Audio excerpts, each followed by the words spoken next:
17 मई का दिन कई राउंड की बैठकें, खरगे से फोन पर सोनिया गांधी की बातचीत और बातचीत के बाद DK Shivakumar deputy CM के लिए मान गए। इसके साथ ही डीके शिव कुमार अध्यक्ष पद पर भी बने रहेंगे। कांग्रेस के कर्नाटक के अध्यक्ष पद पर डीके शिव कुमार बरकरार रहेंगे। इसका फायदा कांग्रेस को होगा या इसका नुकसान मुख्यमंत्री को होगा, ये इस रिपोर्ट में हम आपको बताते हैं।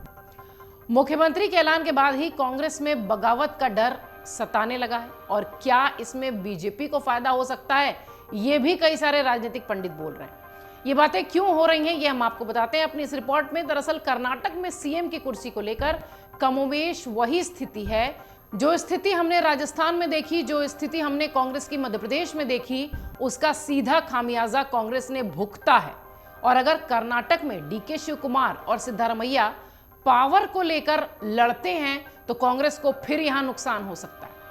सिद्धारमैया को 2 साल के लिए मुख्यमंत्री बनाया गया है। इसके बाद कर्नाटक की कमान डीके शिव कुमार के हाथ में जाएगी। लेकिन इस बीच ये माना जा रहा है, राजनीतिक पंडित ये मान रहे हैं और इतिहास भी ये बता रहा है कि कभी भी जब इस तरीके की स्थिति होती है तो निश्चित ही पावर क्लैश होता है और उसका फायदा अपोजिट पार्टी उठाती है। यानी कर्नाटक के संदर्भ में बात करें तो इन दोनों के बीच का सत्ता को लेकर, पावर को लेकर जो शीत युद्ध होगा, जो जनरली देखा जाता है सब जगह, उसका सीधा फायदा भाजपा को मिलेगा।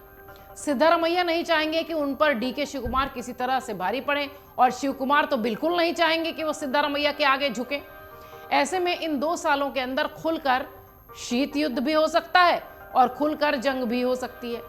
इसका खामियाजा निश्चित तौर पर पार्टी को भुगतना पड़ेगा और अगर ये जंग शुरू में ही नहीं रोकी गई तो आप सोचिए कांग्रेस पार्टी को अगले साल होने वाले लोकसभा चुनाव में भी भारी नुकसान हो सकता है। यही स्थिति, इसी तरह का शीत युद्ध, इसी तरह का संघर्ष पार्टी ने मध्य प्रदेश में भी देखा है, राजस्थान में भी देखा है और इन दोनों ही जगह इन शीत युद्धों ने पार्टी का ग्राफ गिराया है। इन दोनों में ही अपने अपने खास और अपने अपने मंत्रियों को जगह दिलाने की भी लड़ाई दिखाई पड़ सकती है।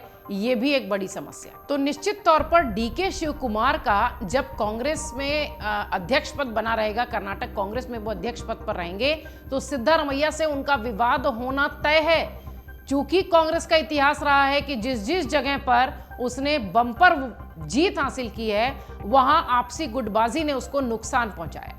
अब कर्नाटक में कांग्रेस के लिए बड़ी चुनौती है कि सिद्धारमैया और DK Shivakumar power clash के साथ कहीं पार्टी को नुकसान न पहुंचा दे। डीके शिव कुमार चूंकि कांग्रेस के प्रदेश अध्यक्ष भी बने रहेंगे, इसलिए भी ये माना जा रहा है कि वो शायद थोड़ा ज्यादा पावरफुल होंगे। उनकी बात ज्यादा मानने वाले जो नेता हैं वो ज्यादा सक्रिय दिखाई पड़ेंगे। सिद्धारमैया के कैंप के जो नेता हैं, सिद्धारमैया गुट के जो नेता हैं, हो सकता हो उन्हें थोड़ी सी परेशानी उठानी पड़े। ये तमाम सवाल इसलिए भी उठ रहे थे क्योंकि जिस तरीके का कांग्रेस पार्टी का इतिहास रहा है, चाहे वो मध्य प्रदेश का हो, चाहे वो राजस्थान का हो, इस तरीके के शीत युद्ध को कांग्रेस खत्म करने में बड़ी ही नाकाम साबित हुई है।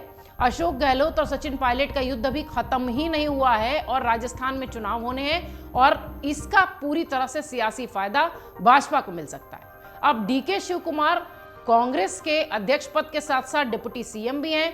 अब ये देखने वाली बात होगी कि वो कितना पार्टी को फायदा पहुंचाते हैं या फिर आपसी गुटबाजी से पार्टी को नुकसान मिलेगा। मन से उजाला कर चले, मन से उजाला कर चले, एक अमर उजाला कर चले, उजाला कर चले।